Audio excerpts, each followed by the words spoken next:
This is the time that everybody quits, so don't quit. This is the hardest part, to stick to the grind and get through these next few weeks. We have 7 weeks left, yeah? And nobody wants to keep doing music theory, myself included, for the next 7 weeks. But you've put so much in that you can't quit now, right? We're so close. So don't quit. Keep going. Stay strong. If you've already done it, you're fine. Having to do it twice. Okay, Double so points. I am going to delete that old garbage link.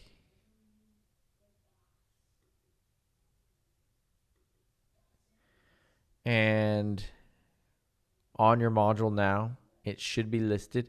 It'll say that it was due April 4th, which it was, but I've opened it up through the 7th. So if you did not take Chapter 13's quiz, it's there for you to take by Wednesday night at 9:59 p.m. Cool?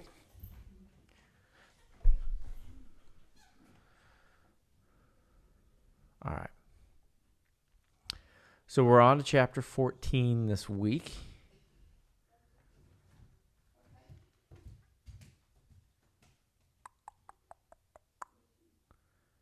And we are now starting part 3 of the textbook. Woo woo! We will hit 2 chapters in part 3, and then I will let you fly with whoever the next teacher is. I think it's Professor Wells. Chapter 3 is on... Sorry, part 3 is on diatonic 7th chords. Diatonic meaning... What does that word diatonic mean? In the key. Belongs to the key. Good. And specifically, this chapter, we are talking about the dominant 7th chord. So, let me look real quick at the chapter and at the workbook. So we are starting off here on page 218.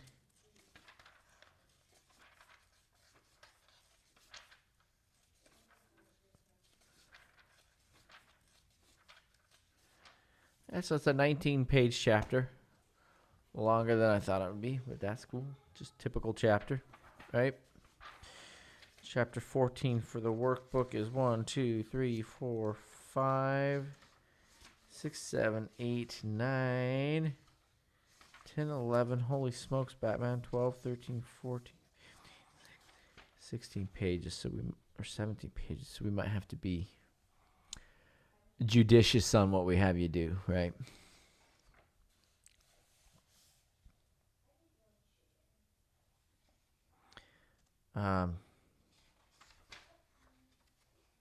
Some of it's super easy and some of it's a little over the top in my opinion. But here we go. All right. Questions, comments, concerns before we hop in here?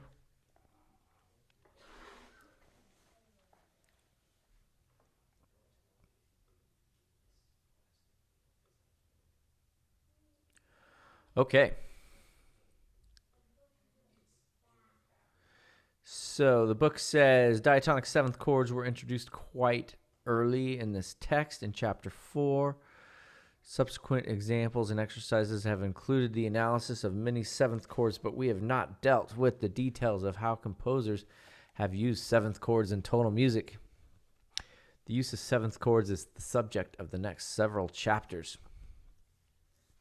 Before reading further, review the material on 7th chords on pages 61 through 63. In those sections, you learned, among other things, that the 5 most common 7th chord qualities are the major 7th, the major minor 7th, the minor 7th, the half diminished 7th, and the fully diminished 7th chords. And this is exactly what we are going over right now in ear training class, yes? So you're getting this from all angles.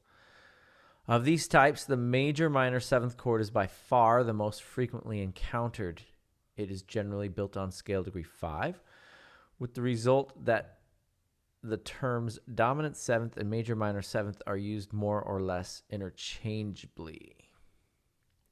Questions on that so far? Doing all right, easing in after the spring break?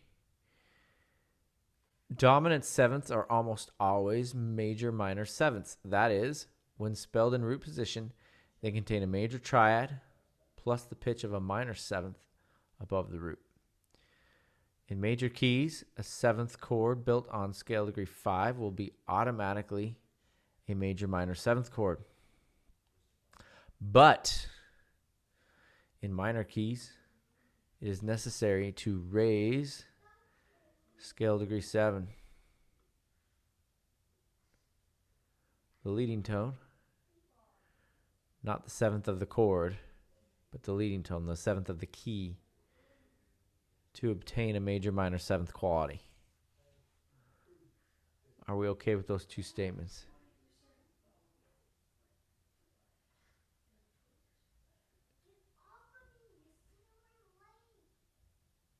So when we do raise that scale degree 7, we have the same dominant seventh in minor as we do in major.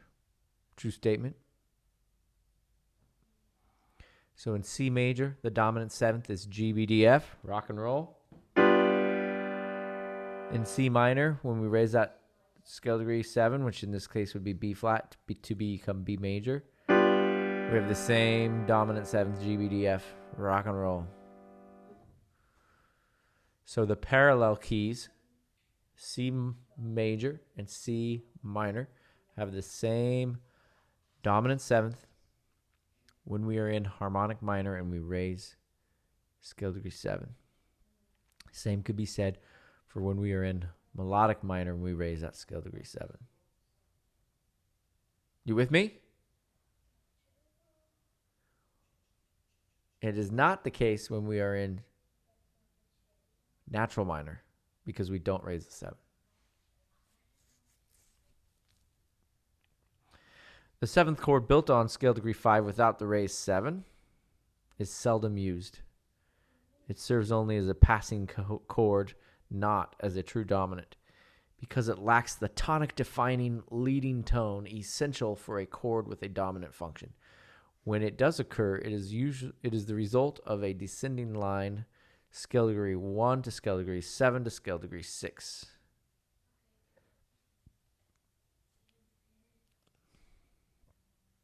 All right, example 14.1. We're in the key of G major.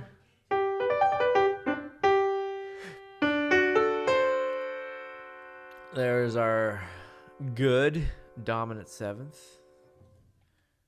Here, now we're in G minor.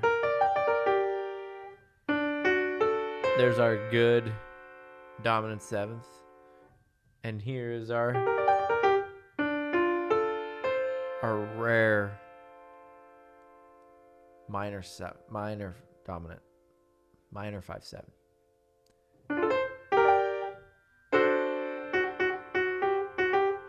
We want that T-do, don't we? Our ear wants that T-do and not Te-do. You with me?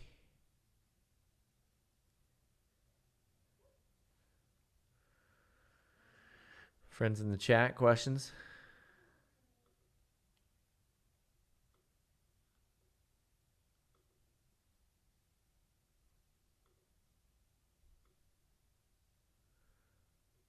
Seeing none, hearing none. We going on?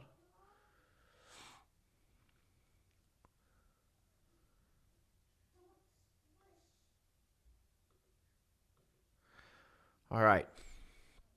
Often, the seventh of a chord occupies only a portion of the chord's duration, as in example 14-2. In that case, the chord may be labeled either as a seventh chord or as a triad with a non-chord tone. Either analysis is correct. I disagree. In that case, the chord may be labeled either. Already read that. To label 14-2 as containing both a dominant and a dominant seventh is unnecessary. I kind of disagree with that statement, and I think you'll find that more prevalent than not.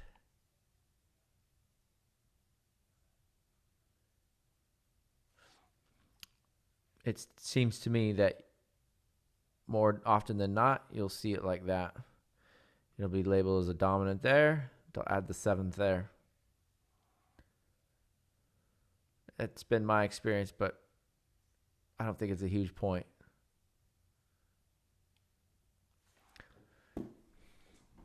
This is what example 14-2 sounds like.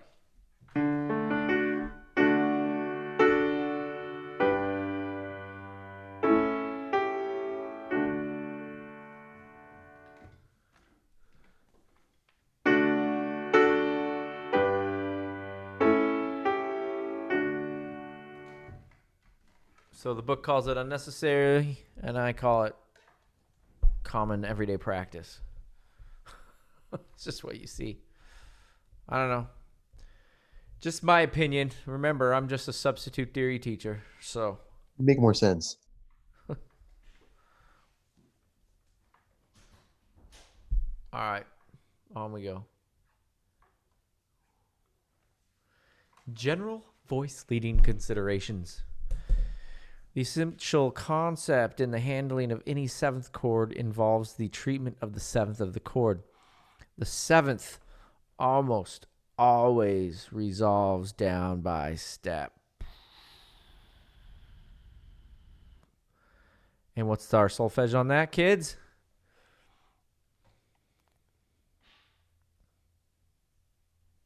Have I taught you nothing?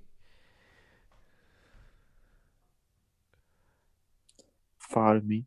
Yes. Thank you for saving the day, Zach. Fa to me. Good. We are naturally suspicious of generalizations, as we should be.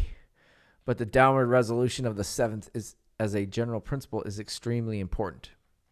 The seventh originated in music as a downward resolving suspension or descending passing tone, and the downward resolution came to be the only one acceptable to the musical ear.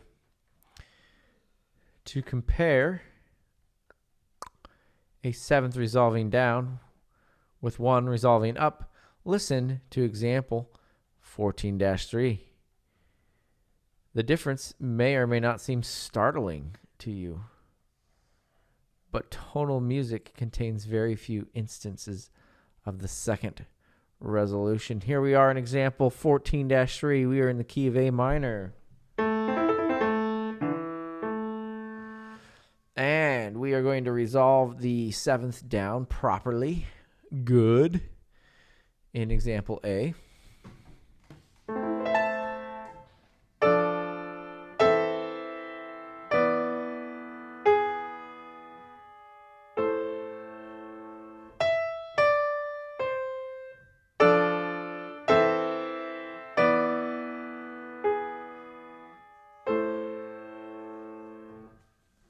And now we're going to do it poor in example B.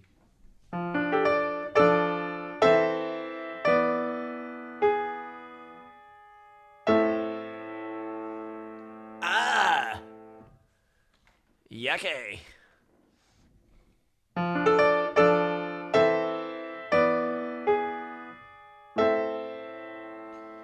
Besides making my ultra small hands stretch over an octave in the left hand, jerks, it just doesn't sound good. This may be a dumb question, but I thought the seventh was T, not Fa.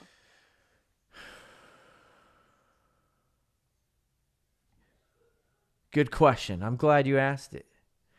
We got to make sure that we don't confuse two things. Scale degree 7 is T. This is true.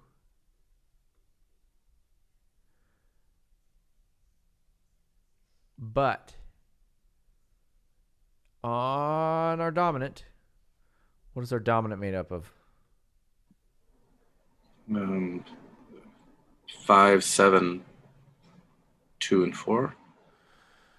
Yeah, so right now we're in A minor, so that's going to be E, G sharp, B, and D. True story. So we are talking about our 7th of our dominant 7 chord, not scale degree 7. So our 7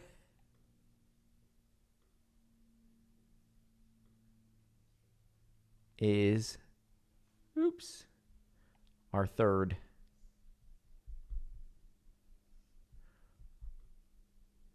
Our E is our root, which is scale degree 5.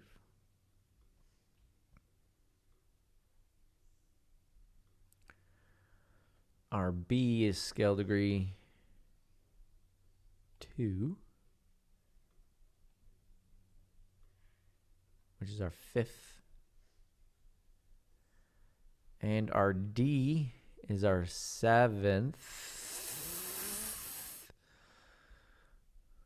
which is scale degree 4.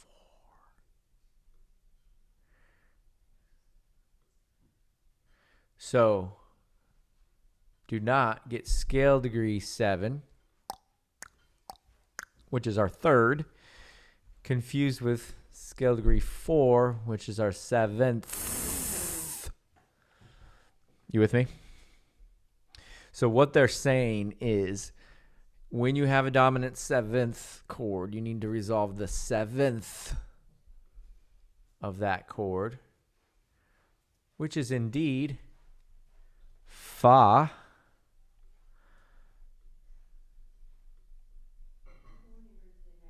Down to me. Hopefully I answered your question. Make sense? Yeah. Cool. That's why I have to enunciate my and be a toddler that I am. Hope you got one of those spit cards like I know. National I've got to Studio or replace the something. foam in a couple of weeks here. It's getting rank. It's served well. Just All turn right. it around. The other side's not touched. So. This mic, man, it's a champ. I love the Shure 7MB, SM7B. All right. So Fa needs to go to me. Scale degree 4, which is our 7th, needs to go down to scale degree 3. That's why I like to add the solfege layer to it, because it's another tactile, hopefully aural tactile sense that you can latch on to, right? So when you are working with the dominant 7th chord, you must also consider the leading tone, T, leading tone, which, you must also consider the leading tone. When it is in an outer part, the leading tone must always resolve up by step. T to do, T do. As an example, 14-4A. To convince yourself of this reason, play example 14-4B and notice the disappointing wah wah effect of the cadence. Can I clear my screen? I should take a screenshot. It was pretty good.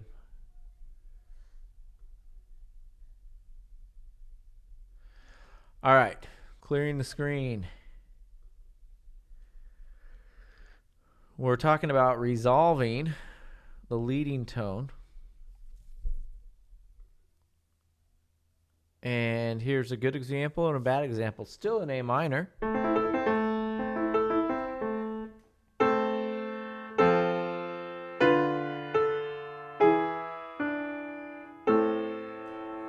That was a good example. Here is a poor example.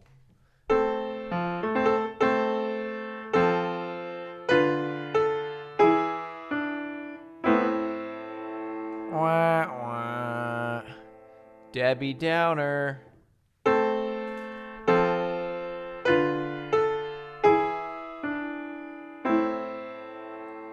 Oh, man. Totally underwhelming. That T is just such a strong tendency tone, isn't it? It's just got to go to do. And if you frustrate the tendency tone, the leading tone, it's just wah, wah.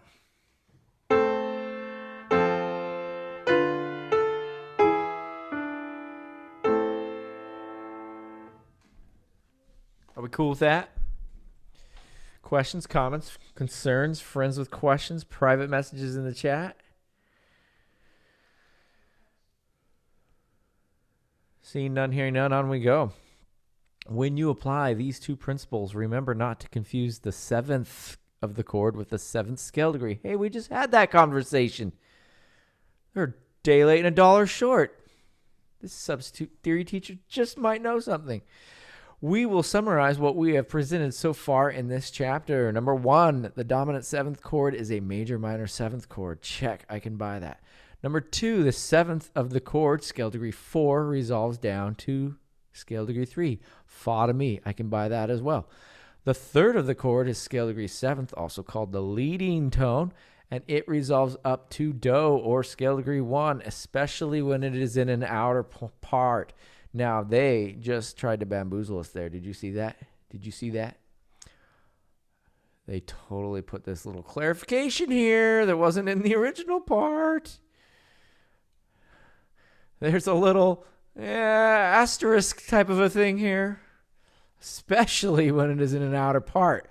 That supposes that maybe if it's in an inner part, we can get away with not resolving up to scale degree 1. So we saw this earlier in the book last semester, right? Sometimes there'll be that leading tone. They talked about the leading tone before.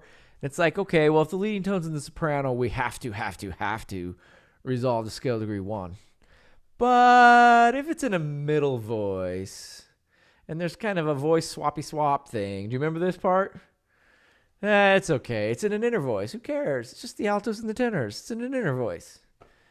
You remember that? Well, that's important, you know. Yeah, it's not the basses and the sopranos. Loved all my altos and tenors.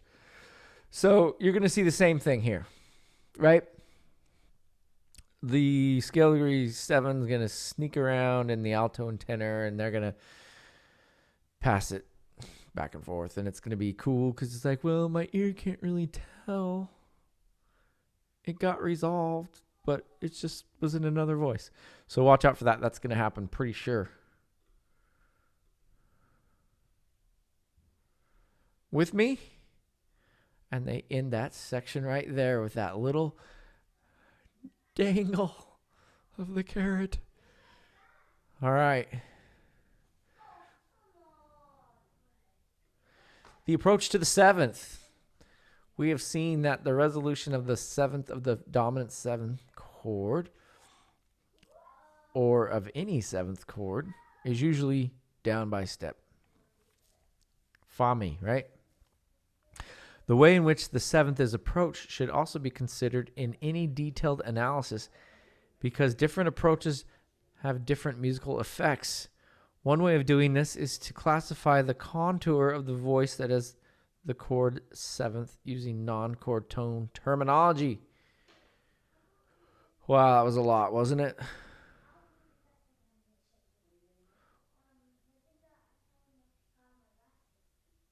One way of doing this is to classify the contour of the voice that has the chord 7th using non-chord tone terminology. If the chord tone preceding the 7th is, hold on, we got a chart. Number 1, the same pitch class as the 7th, we use the term suspension figure. If the chord tone preceding the 7th is a step above the 7th, we use the term passing tone figure.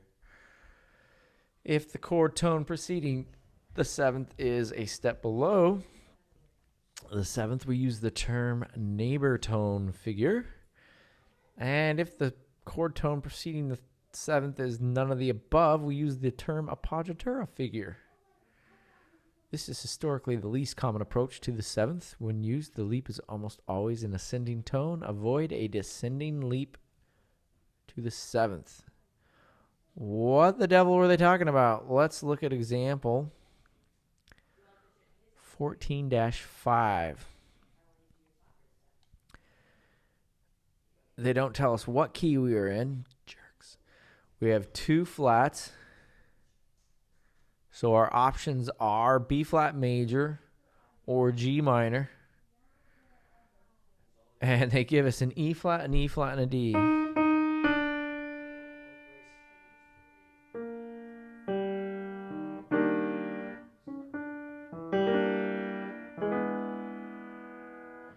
What the devil?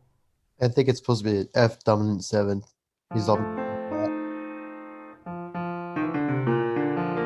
I'll buy that. Hey, that's Twist and Shout.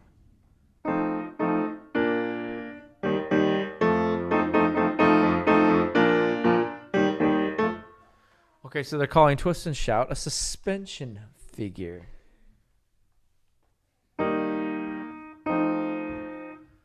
But they're being very vague on their context, not giving us any harmonical analysis. Did you like that word? I just made it up, harmonical. All right.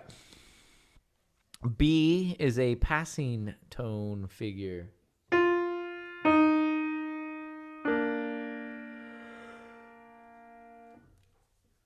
C is a neighbor tone figure.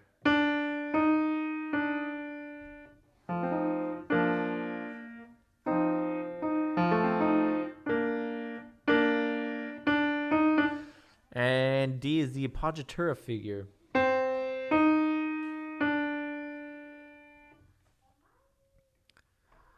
What was the point of all of that? So we just covered how not the soprano one, but the seventh had to always go down. So why are we getting suspension, passing tone, neighbor, appoggiatura stuff?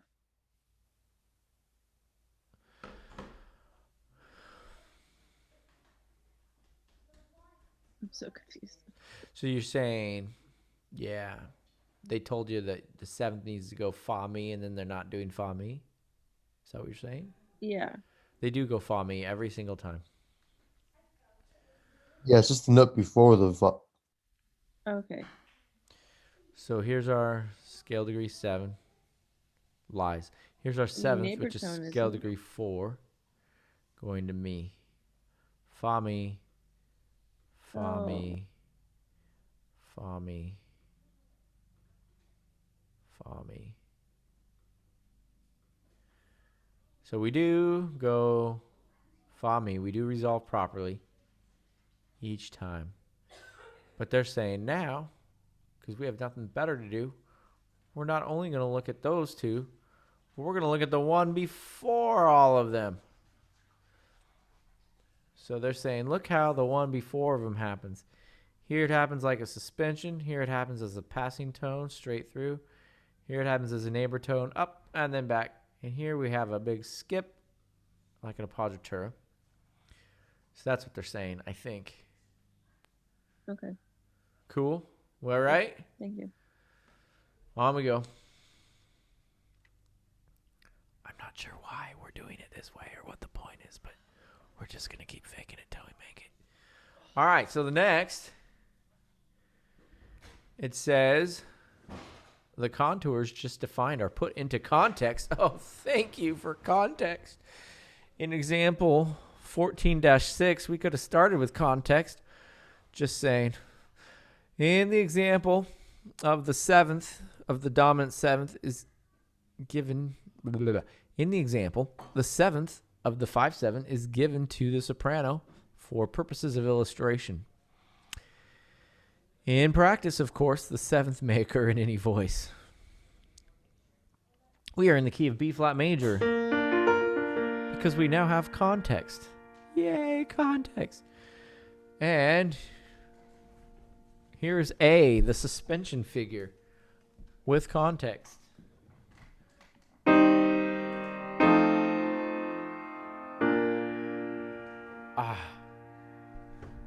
Context, it's everything. Here's the B passing tone figure with context. 3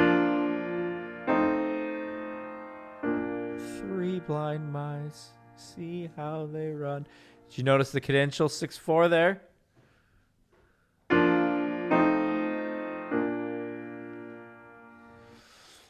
All right, next is C. It's the neighbor tone figure.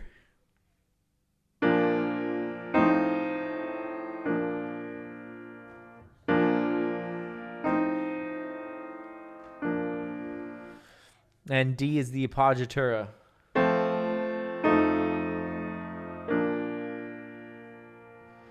Truth be told, I don't think we're going to use any of these terms. I don't think they use them in the real world. I think the book's just trying to be cute and show you, hey, remember we did these 2 things last chapter? Let's kind of apply that knowledge. But when we go and analyze all this and get context, we're just going to write out the Roman numerals, the Arabic numerals, say, yeah, we went from a 2-6 to a 5 to 7 to a 1, and not really pay attention. But maybe that's what they're wanting to drive home. Pay attention to how the 7th was approached. It was approached like a suspension. Are we better now that we have context?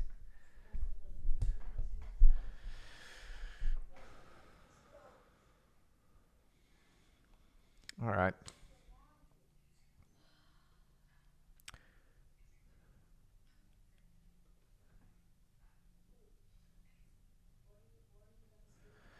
The dominant 7th in root position. The resolution of the dominant 7th in root position to the tonic in root position is more difficult than that of any other combination. Scare tactics. To master this technique, however, you only need to remember 2 principles. Number 1, the 7th, scale degree 4, Fa, must resolve down by step to scale degree 3, Mi. Fa goes to Mi. Check. Already covered that. Principle 2, the 3rd of the chord. Oh, look at them getting all sneaky on us again. The 3rd of the chord, scale degree 7, T.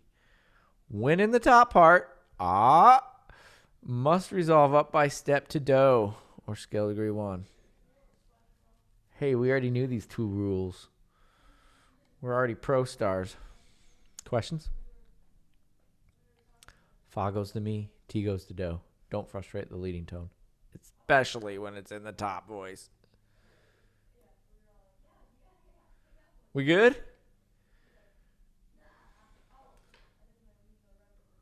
Moving on. Another way of looking at these principles is in terms of the resolution of the tritone. What? We have a tritone?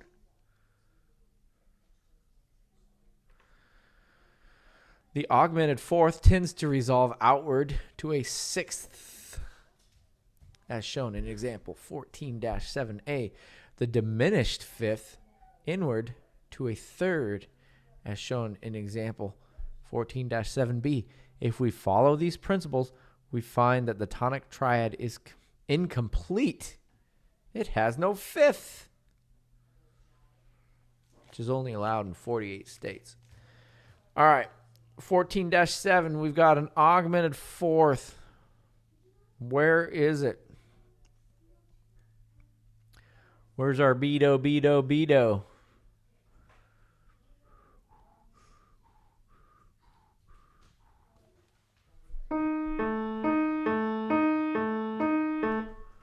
There's our augmented 4th. Does everybody see it?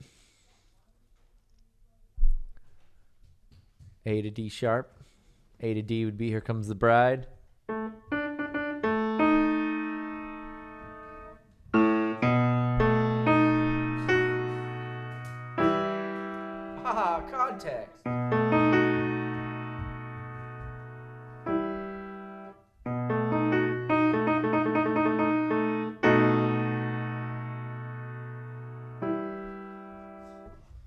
that was A. We had 3 roots. Or if you're from Utah, roots. 1, 2, and 3. We did not have a 5th. Can you believe that? No 5th. We omitted the 5th. And we all still live to tell about it. What's up with that? Why can we not leave out the 3rd? 3rd defines the chord. It tells us whether we are Major or minor. excellent. We can't leave out a root or we don't have a chord. Why can we leave out the 5th?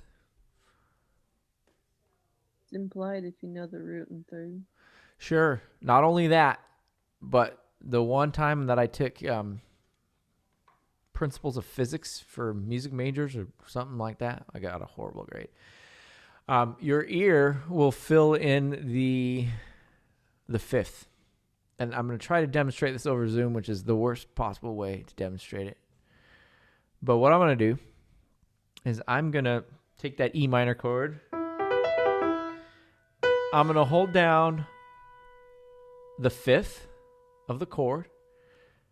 I'm not going to play it. I'm just going to press the key down so that the damper, not the damper, yeah, the damper, that the damper comes off the string. And I'm going to whack the E, the tonic.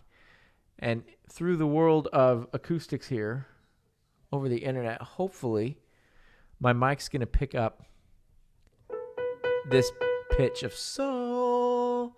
Hopefully your ear will hear it, but I'm not going to play it. I'm only going to let the strings be reverberated upon. Do you hear it?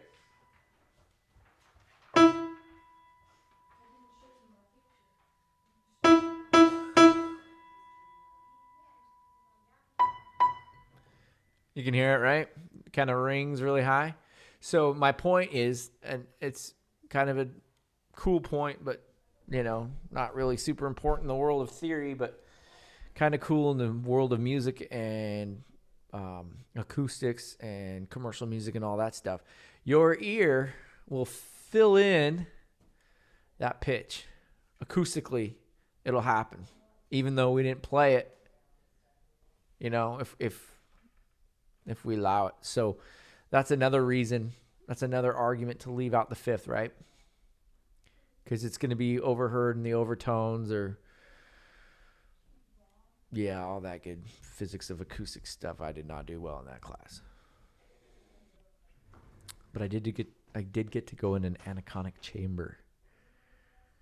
And Fresno State has an anechoic chamber, and Professor Brady was going to take the commercial music kids over and experience it. It's like a soundproof room.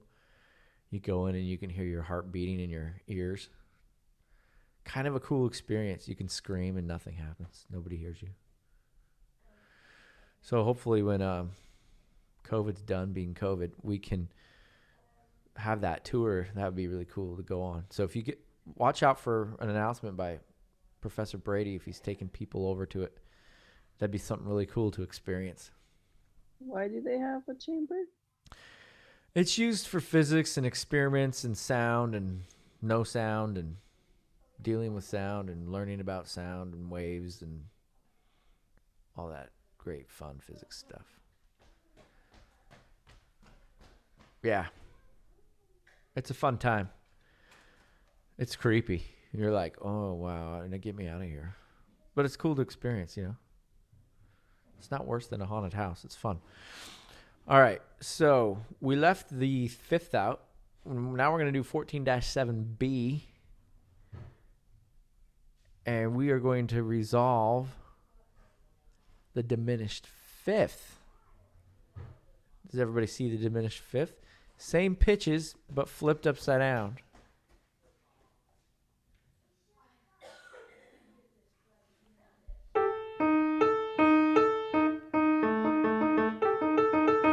You know that a tritone is an inverse of itself, right? A tritone and a tritone are inverses of themselves. So I use that word tritone in ear training when we don't have context on the staff. But here we have context on the staff. We had an augmented fourth, which is the inverse of a diminished fifth. Remember, both add up to 9. So we had an augmented fourth. Now we have the diminished fifth. So they're saying that the diminished fifth resolves inward into the third. The augmented fourth resolves outward to the sixth. B.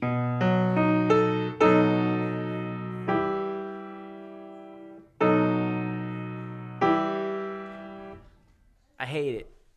I don't like the resolution. This resolution's fine. I'm going to take this G out just for kicks. I don't like doubling the third. My ear's been trained to go when that happens. So I'm going to take that out just for fun.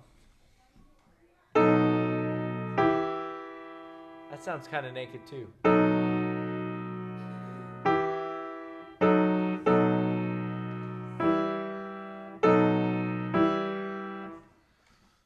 Anyway, that's the point they're trying to make there.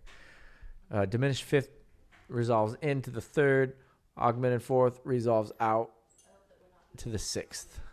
Questions?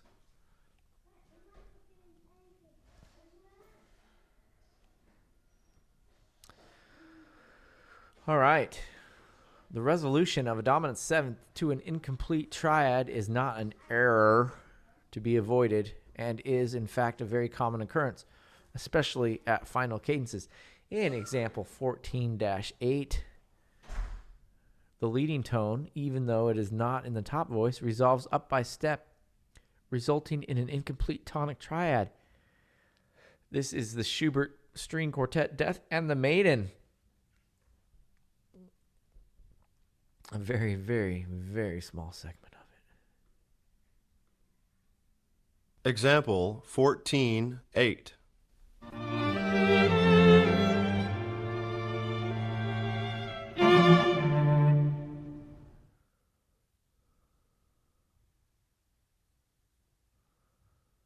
What did we just hear?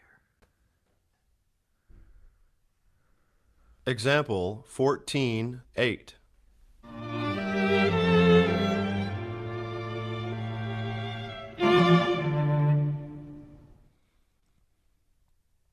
All right, book's getting cute again. Hold on. So they're saying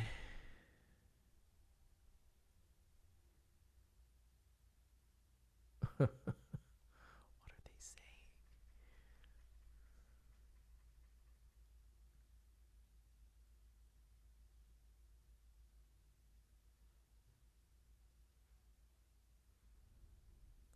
So we don't have an A, I guess is what they're saying. We have an incomplete tonic triad here. They're making such a big deal of this pink stuff over here.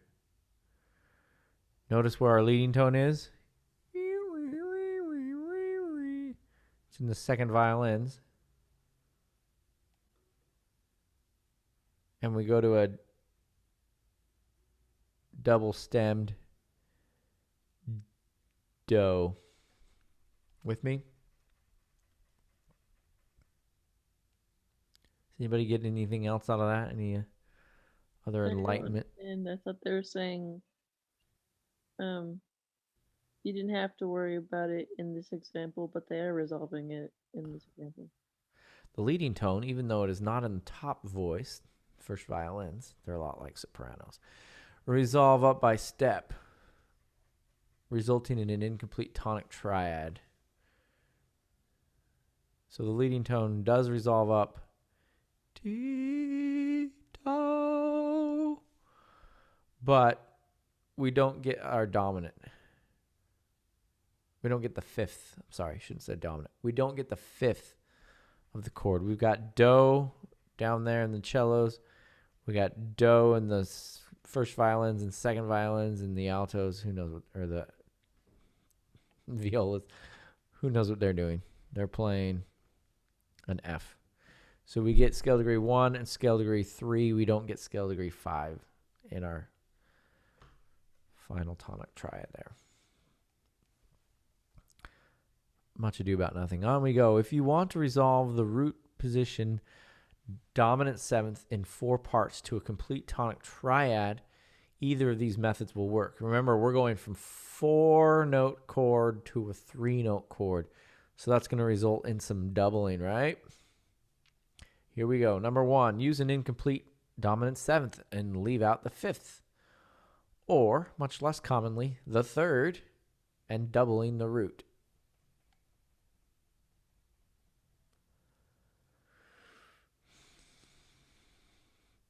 Or use a complete dominant seventh, but put the leading tone, the 3rd of the chord, in an inner part and frustrate, in air quotes, its natural resolution by taking it down a major 3rd to the 5th of the tonic triad. The first solution works because the incomplete dominant seventh is a perfectly usable sonority. The second method, which is more common, succeeds by tucking away the leading tone in an inner voice, where its lack of resolution is not so apparent to the listener. Both options are summarized in example 14-9. We are in D major.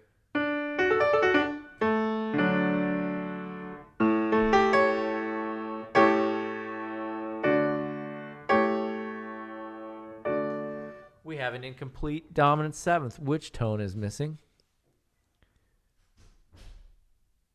5th. The 5th, the E.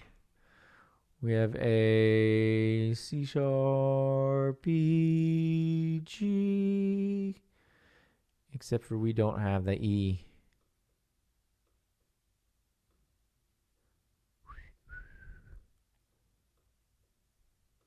This one is missing. We have doubled our A in the bass and the soprano and omitted the E.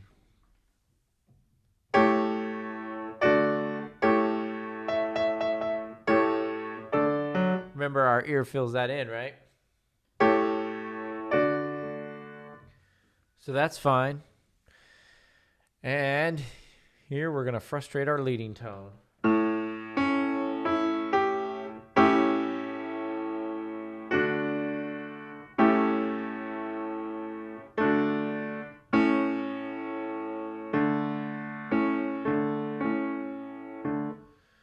But the altos cleaned up the tenor's mess.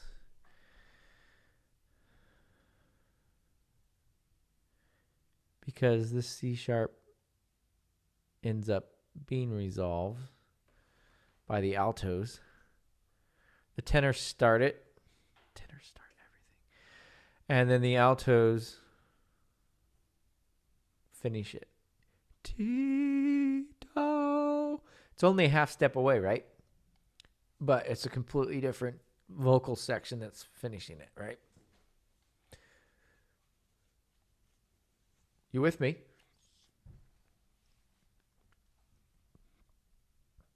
So while it's frustrated, in air quotes, it's okay because it's in an inner voice and they take care of each other and complete the problem. Questions?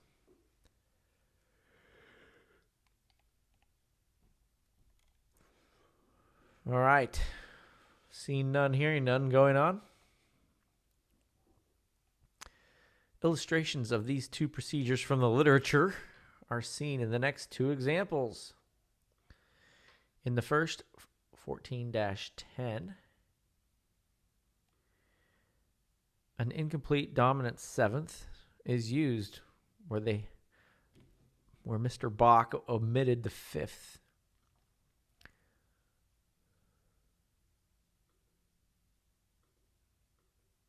Example 14:10.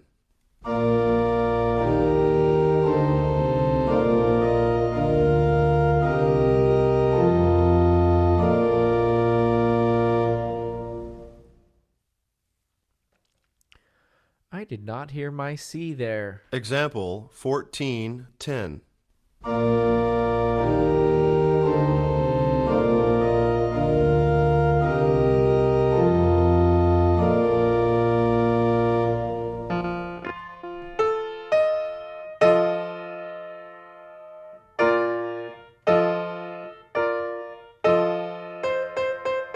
There's my C.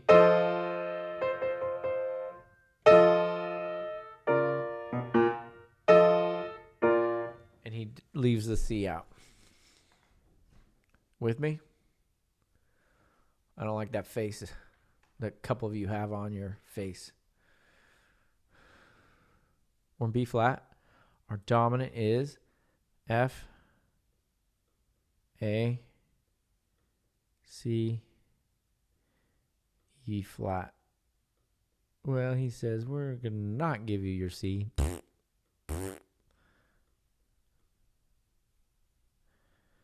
And we're going to double the F instead. So we have an F, an A, and our E flat is held over here. And it's fine. And we've resolved that. We've got our B flat, D, and F. And because we're going from a 7th chord, which is a 4-note chord, to a triad, we got to double something. We double the root.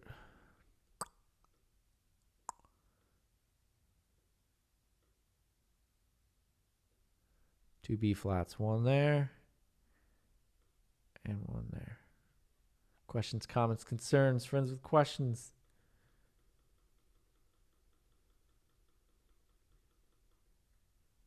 We're all right. In the next example, Beethoven uses a complete dominant 7th, but frustrates the leading tone. Why would Beethoven break any of the rules? He never breaks the rules. He always breaks the rules. Example 14:11. Whoa, that was really fast. We're going to have to look at that at slow That's why you break the rules motion. if you don't notice it passing by. Yeah. It was just all a big... Example 14:11. Such a stupid example.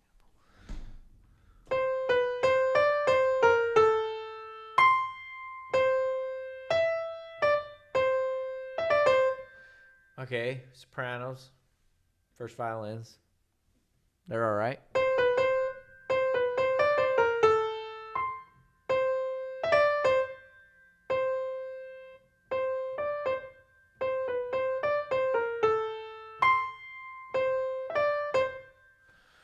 Altos or second violins.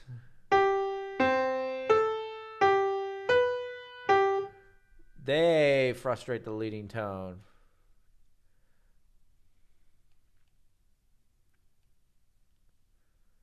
But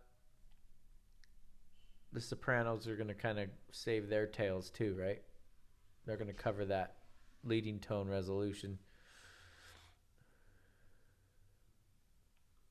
Example 14:11.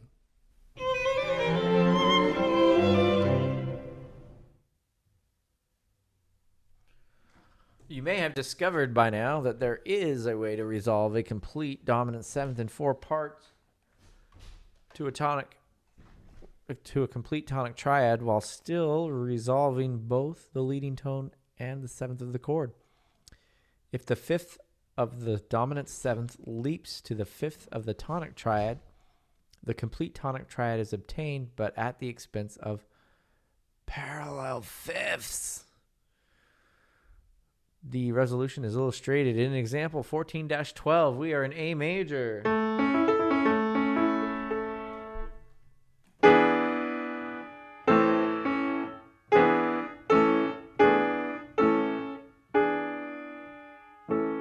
They're calling it poor because we have this parallel fifths going on. And It sounds like your junior high school orchestra tuning.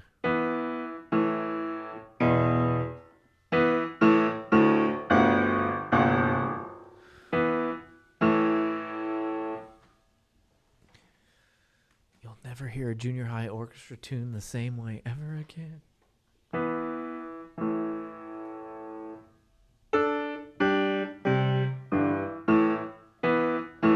You hear those parallel fifths? But when it's in the thick of things, like that really fast Beethoven show there,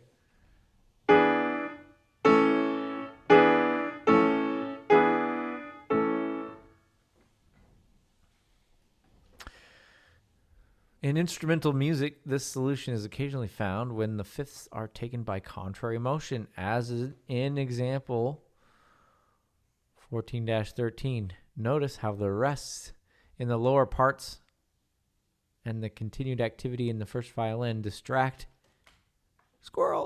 the listener's attention from the fifths.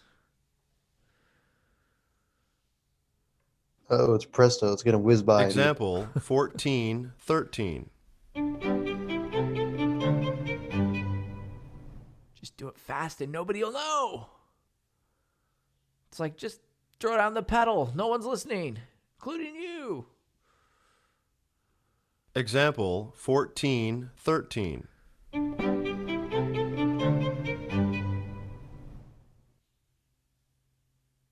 However, the use of contrary fifths or an upward resolution of the seventh, see measure 17 through 18, of Beethoven's Piano Sonata, Opus 14, number 2, second movement, to achieve a complete tonic triad is certainly the exception, and these devices should be avoided in beginning exercises. So Beethoven can do it, but you cannot.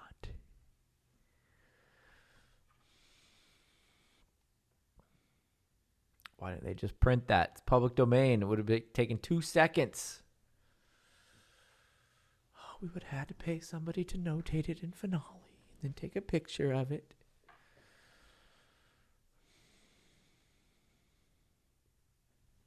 I think my book's over there. Hold on.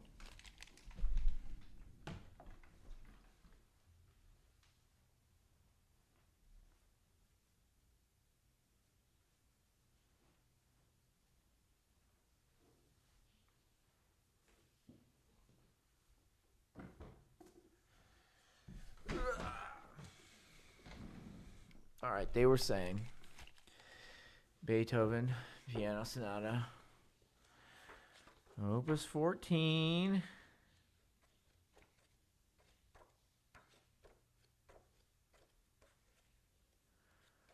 This is what we call the New Testament in piano world.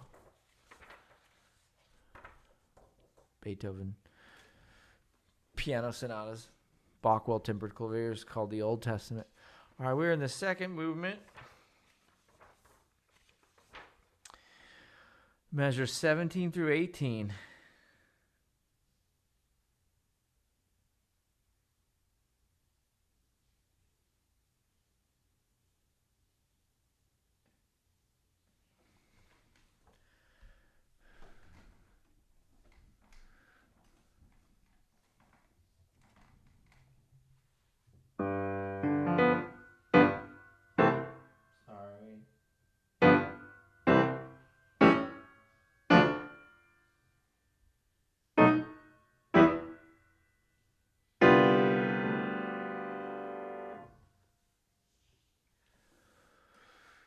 Okay, contrary fifths or an upward resolution of the seventh.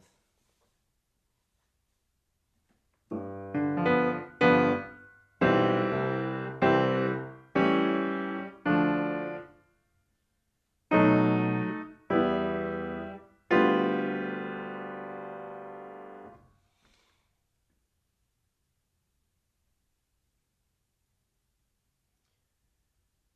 you hear it?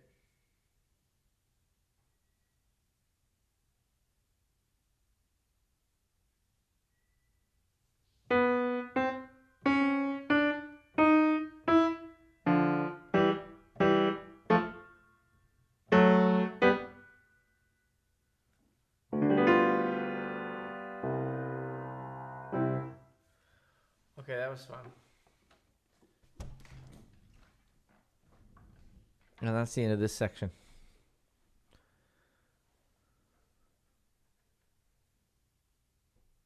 Questions? Ooh. A fun section. The dominant seventh in 3 parts. The dominant seventh in a 3-part texture will have to appear with one of the chord tones missing, unless one part articulates 2 pitches. Obviously, neither root nor seventh can be omitted without losing the flavor of the 7th chord. Of the 2 remaining members, the 5th is more commonly omitted, but examples with the 3rd omitted are not rare.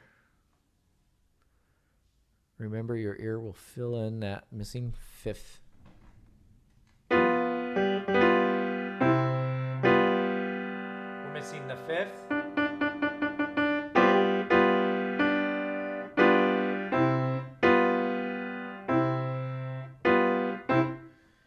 And in the second example, we're going to miss the 3rd.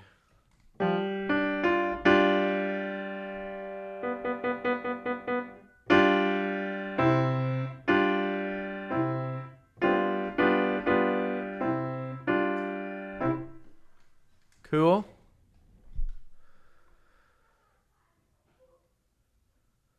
All right. Here is a measure and a half of a Bach Symphonia number 9. And the 3rd. Sorry, the dominant 7th is missing the 5th.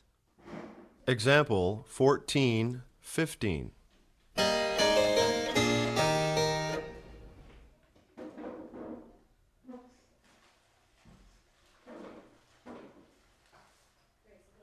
Example 14, 15.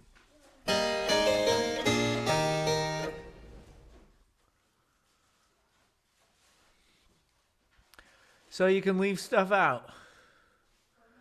Or you can go really fast.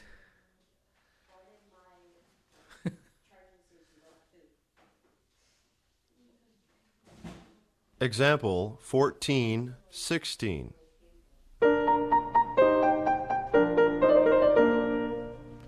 And here they leave out the 3rd.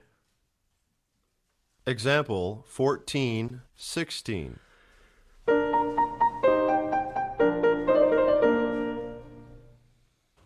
Questions?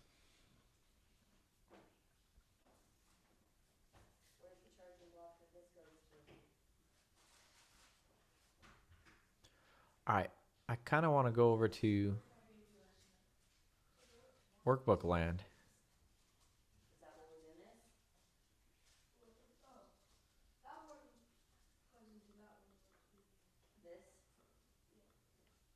Here we are, workbook land for chapter 14.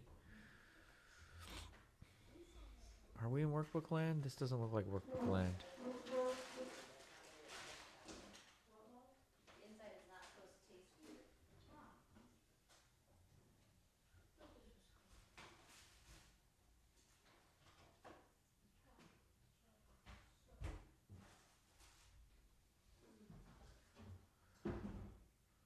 Here we go. No. What is the deal? What am I doing wrong?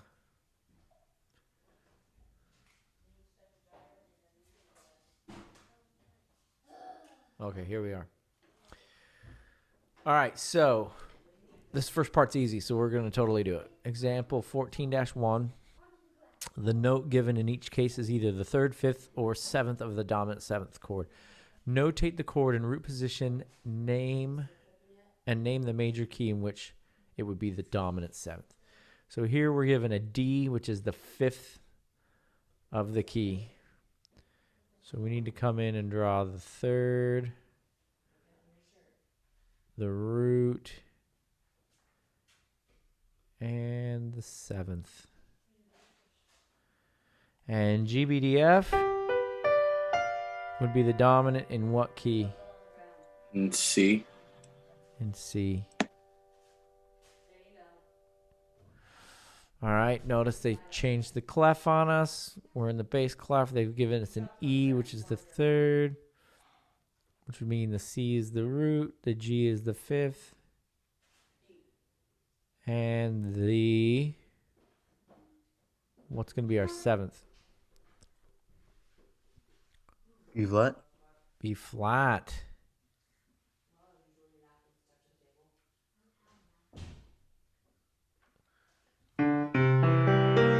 And that would be the dominant seventh of which key? It would be F. Good job, Mr. Spikes. Questions, comments, concerns, friends with questions.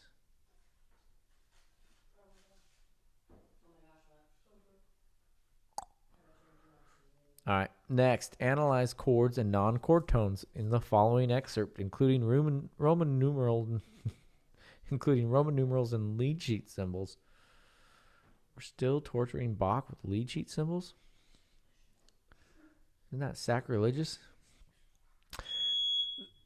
Oh my goodness. Oh. Didn't turn the fan on. Rookie mistake. Burnt the brownies. Burnt the brownies. Burnt the Curdy boys, what they burnt. Too hot water. Is that why you use G sharps in your ear training rhythm exercises? How embarrassing. It's on the YouTube video and everything.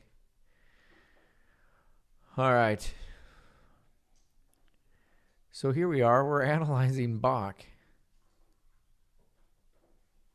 Exercise 14.1b.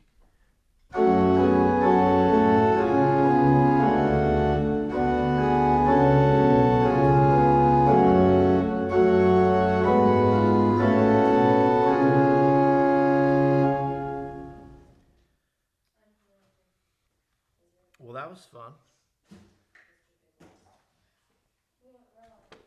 So they don't give you dashes. That's nice.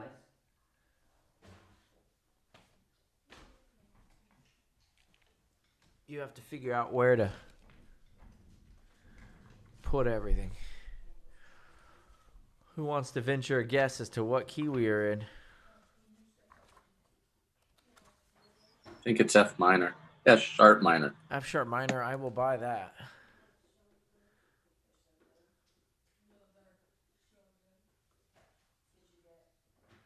I like to buy a vowel. Yes. They're $250. Which vowel would you like? Actually, F is a consonant, so I guess I have to spin. Or Spin the wheel. Solve. I like to solve. We're gonna start. We'll take a minor tonic. Yes, we have one.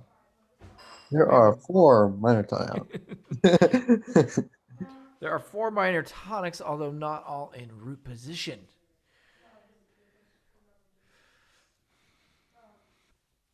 All right. Are we all cool with this ending on a dominant? This looks like a 1 chord to me in an inversion. Is that a safe assumption?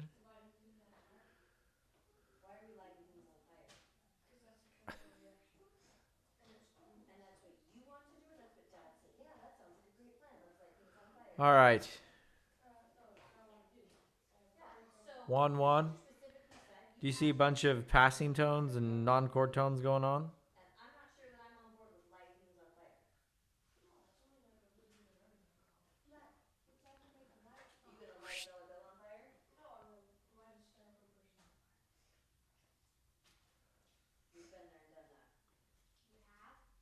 All right. What's this chord? I'd like to buy a 7th. What kind of a 7th would you like? Dominant.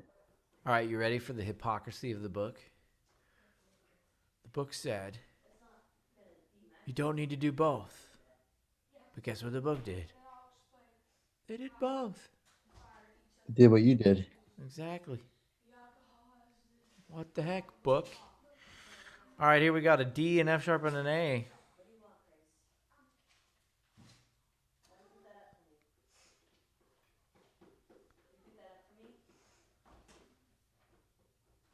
Does anybody analyze by listening?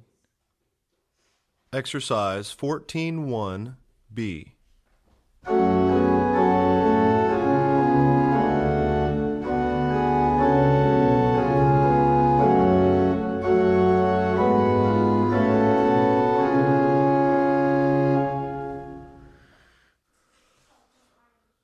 So does everybody see what we're doing here?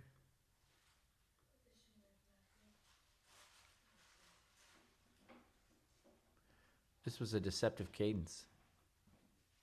Went to our major 6th chord. Questions on part A or part B of your workbook. This is page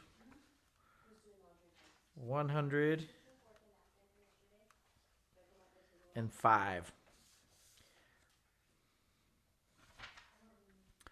What kind of non-chord tone do we have?